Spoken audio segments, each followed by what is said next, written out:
Hello students, आइए बच्चों, आज हम आपको इस वीडियो में क्लास 9 का हिंदी लिटरेचर क्षितिज गद्य खंड चैप्टर 1 दो बैलों की कथा, इसका क्वेश्चन आंसर को हम आपको देते हैं। तो चलिए बच्चों, वीडियो को स्टार्ट करते हैं। पहला क्वेश्चन है, काजी हौज में कैद पशुओं की हाजिरी क्यों ली जाती होगी? उत्तर देखिए, काजी हौज एक पशुओं का जेल जैसा था। यानी काजी हौज जो था वो पशुओं का एक प्रकार का जेल खाना जैसे था, जहाँ लावारिस पशुओं को पकड़कर लाया जाता है। जो लावारिस घूमते रहता है उन पशुओं को वहाँ पर लाके रख दिया जाता है। उसमें पशुओं की हाजिरी इसलिए होती है क्योंकि कोई पशु भाग ना जाए तथा उनकी देखभाल भी होती रहे। डेली वहाँ पर आके हाजिरी लिया जाता है, इसलिए कि वहाँ पर देखा जाता है कि कोई पशु वहाँ से भाग तो नहीं गया और उसके साथ साथ उसका देखभाल भी हो जाता है। नेक्स्ट क्वेश्चन देखिए, बहुत ही इम्पॉर्टेंट क्वेश्चन है। छोटी बच्ची को बैलों के प्रति प्रेम क्यों उमड़ आया? उत्तर देखिए, छोटी बच्ची की माँ का मृत्यु हो चुका था। यानी छोटी बच्ची जो थी उसकी माँ नहीं थी तथा उनकी सौतेली माँ भी उसे बहुत मारती थी। उसकी जो सौतेली माँ थी वो उसको बहुत मारती थी।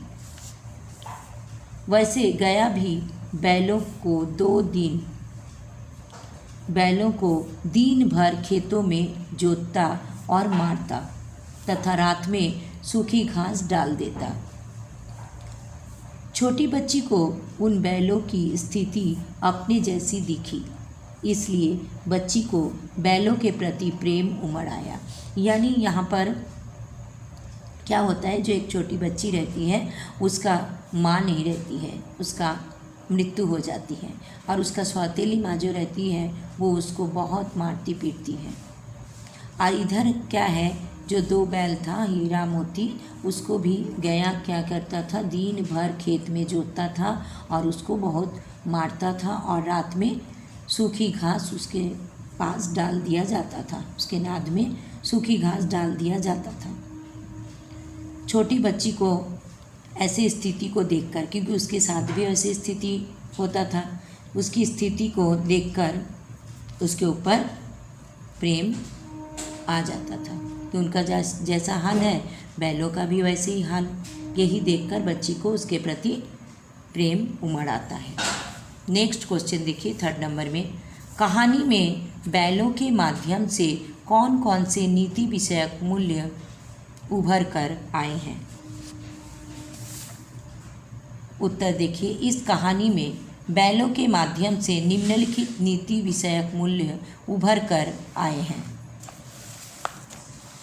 फर्स्ट पॉइंट देखिए, अत्यधिक सीधा व सहनशील होना आज की दुनिया में सही नहीं है। बहुत सरल मनुष्य को मूर्ख तथा गधा भी कहा जाता है। सेकंड नंबर, विपत्ति के समय हमेशा मित्र की सहायता करनी चाहिए। 3rd नंबर, आज़ादी के लिए हमेशा सजग एवं संघर्षशील रहना चाहिए। 4th नंबर, आज़ादी पाने के लिए मनुष्य को बड़े से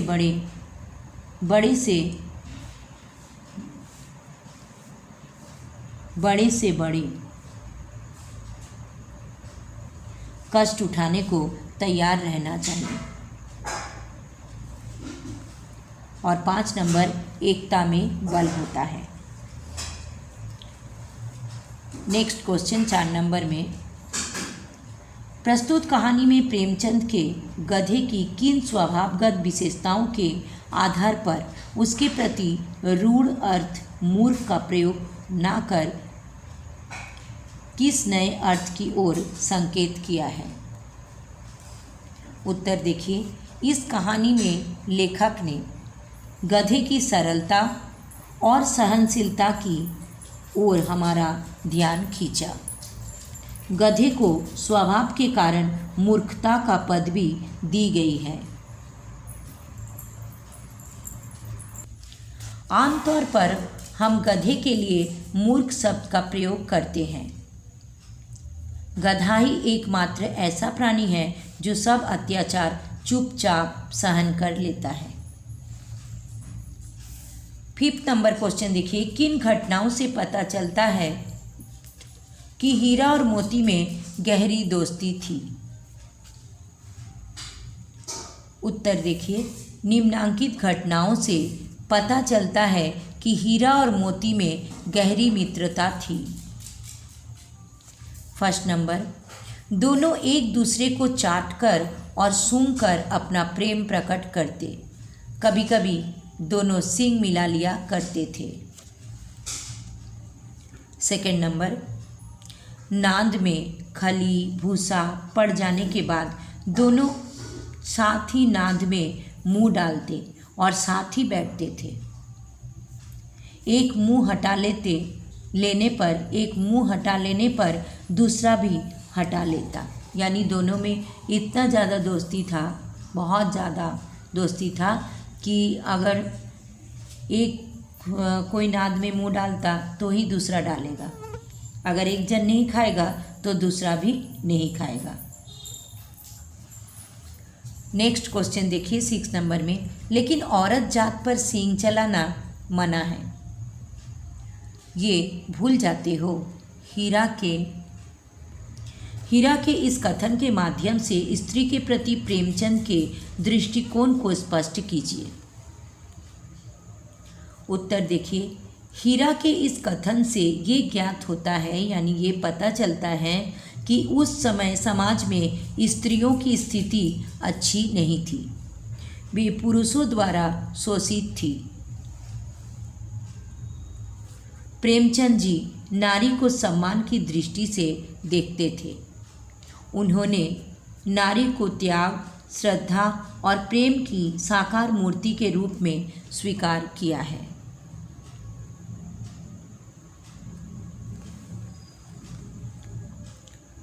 नेक्स्ट क्वेश्चन 7 नंबर में देखिए, इतना तो हो ही गया कि 9-10 प्राणियों की जान बच गई, वे सब तो आशीर्वाद देंगे। मोती के इस कथन के आलोक में उसकी विशेषताएं बताइए। यहाँ पर आपको मोती का विशेषता को बताना है। उत्तर देखिए, मोती के इस कथन के आलोक में उसकी निम्नलिखित विशेषताएं। फर्स्ट नंबर, वो आशावादी है क्योंकि उसे अभी भी ये विश्वास है कि वो इस कैद से मुक्त हो सकता है। उनका विश्वास था कि ये जो कैद करके रखा गया कौजी हाउस में, तो वहाँ से वो मुक्त हो सकता है। सेकंड नंबर, वो स्वार्थी नहीं है, खुद भागने के बजाय उसने अन्य सभी जानवरों को सबसे पहले भागने का मौका दिया।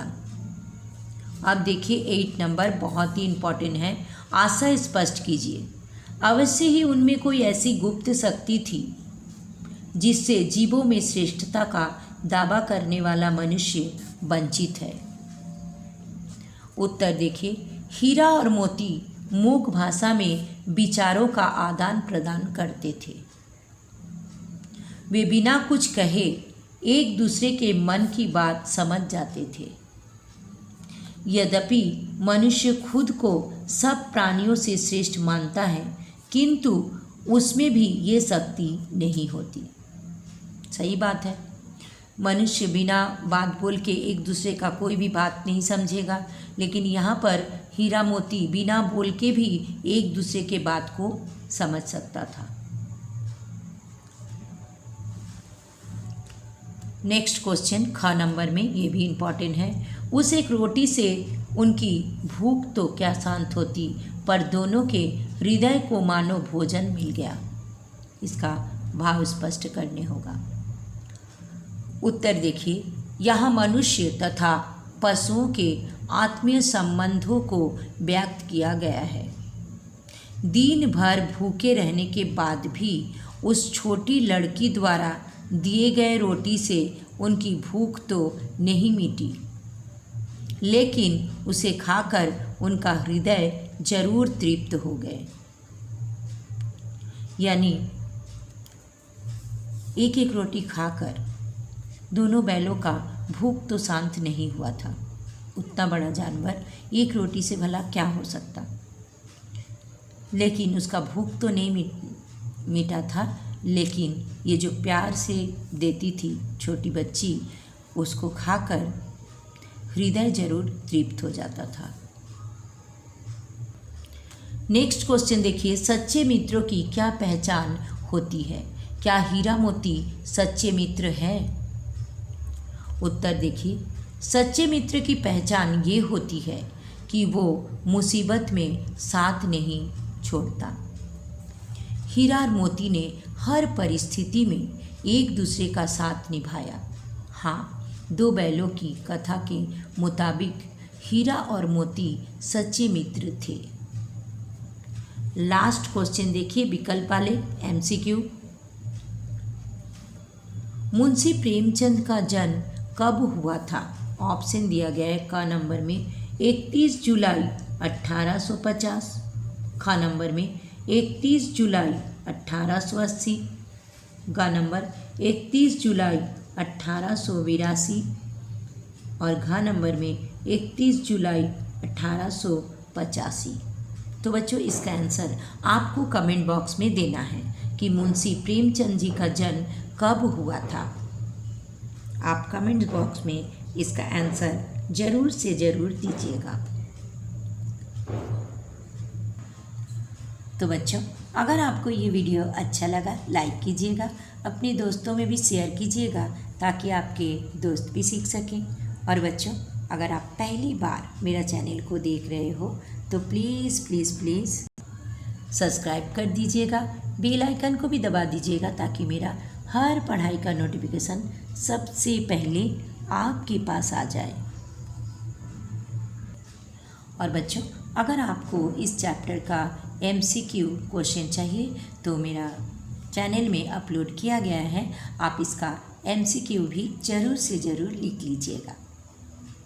तो बच्चों, फिर मिलेंगे नेक्स्ट वीडियो में। Thank you so much, bye bye.